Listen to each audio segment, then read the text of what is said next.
Hi, my name is Peggy Halvorsen, and my husband is Mark Halvorsen, and we have 5 kids: Evelyn, Dawson, Grace, Elena, and Michael. So some of you know that Mark and I were part of Valley Brook a long time ago, and God led us in a different path for a number of years.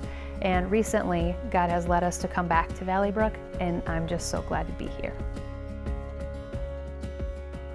I love the way Jesus summed up the law and the covenant by saying that it was about loving God and loving people. And he told them that he had a new commandment for them, that they were supposed to love each other.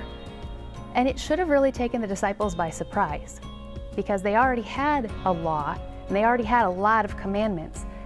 But this was the first time that Jesus was saying, I'm giving you a new commandment. And his commandment was that we should love one another.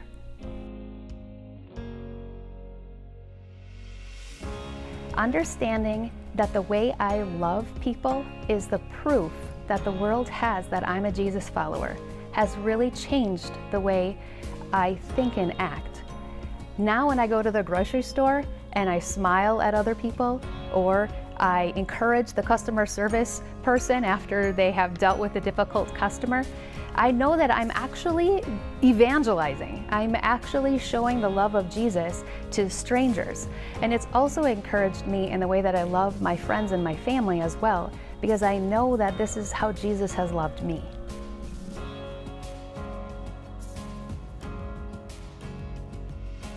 I think one of the things about living in Liberia during the time that we're there, or even when I go and visit, is that I can't depend on having the right answers.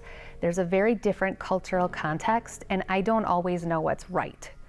And I think that has actually helped me to just lean heavy on what can I do right now that's loving? What can I do right now that's kind? Because love and kindness translate every culture and every language. I was able to share the gospel with a Muslim driver of ours. He had seen bad examples of Christians in Liberia, and he was like, why do I want to be like that? So after a couple years of spending time with him, I asked him if he wanted to follow Jesus together. Following of Jesus together means that we look for ways to love each other.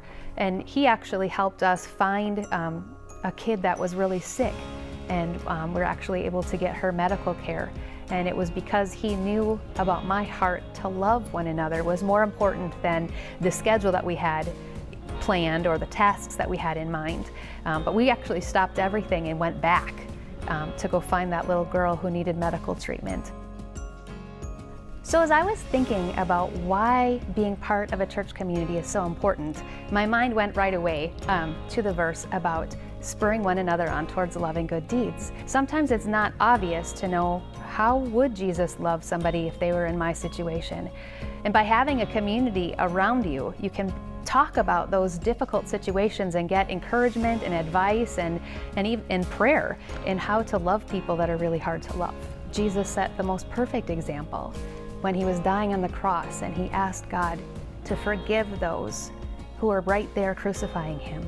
And I know that if Jesus can forgive those who are being so cruel and unkind to him, then I can ask Jesus to help me to forgive those who have hurt me, and to help me to love those who have been unkind to me too, so that God would also lead them to repentance, because we know that it's the kindness of God that leads us closer to him.